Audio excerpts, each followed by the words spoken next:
Probably the most important thing that we're trying to do is to inform the students that being pro-Palestinian, and we're all pro-Palestinian, everybody that I know anyway, wants every human being to have a safe life and to have a good life and to have prosperity and so on and so forth.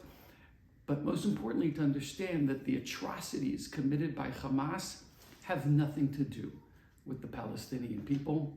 Hamas is not pro-Palestinian. They're not a pro-two-state solution.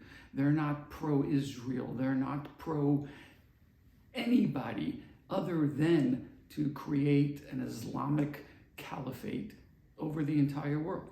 And they'll use 2 million of their own people as hostages, as human shields, in order to achieve their goal. And so what we're trying to do now is explain to the students and to educate the students to understand that we have to be anti-Hamas, anti this evil for humanity's sake. And that is the best way to be pro-Palestinian. If one wants to be truly pro-Palestinian, then we need to be anti-Hamas, because they're the worst thing to happen to the Palestinian people in 20 years. It's really critical that we keep the greater Israeli-Palestinian conflict out of this conversation, because to conflate the two in some way justifies the burning of entire families. To conflate the two somehow makes it a little okay to rape little girls. And so I am not going to have, and I don't have, a conversation now in these last 3 weeks with the students about the conflict in Israel between the Palestinians and the Israelis, and what peace looks like there, and how do you achieve that? Is it a two-state solution? Is it 67 lines? Is it 48 lines?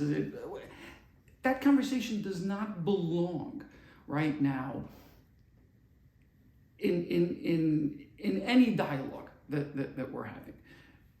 What happened here is nothing short of a pogrom. What happened here is nothing short of a mini Holocaust. And to have a conversation now, as we're liberating a concentration camp, all of those kibbutzim on the border, literally liberating what turned into concentration camps, to have a conversation now about, did the Allies really force Germany into a war that's a gross conversation to have.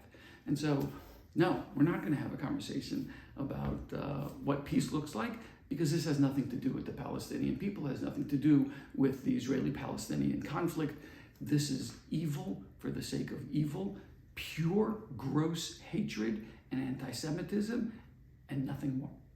I think in particular, students in general, and maybe VCU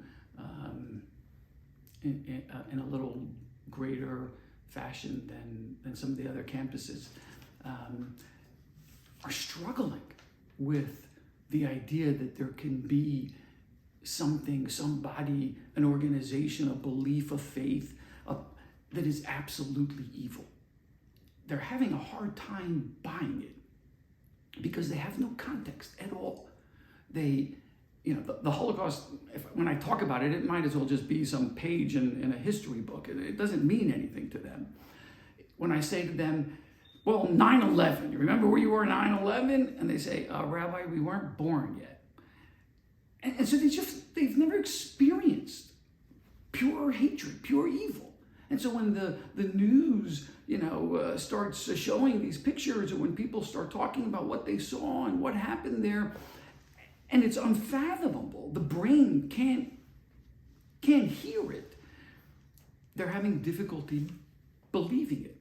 And so I think there's a real cognitive dissonance going on, where on the one hand, they're reading these stories, and on the other hand, because they have no context and because they can't imagine such evil in the world, they're sort of allowing themselves to at least entertain the notion, well, maybe it's fake news. Maybe it's not exactly. Maybe it's because. Maybe there's a but. Maybe there's gotta be something else here, because that in and of itself, that could never happen.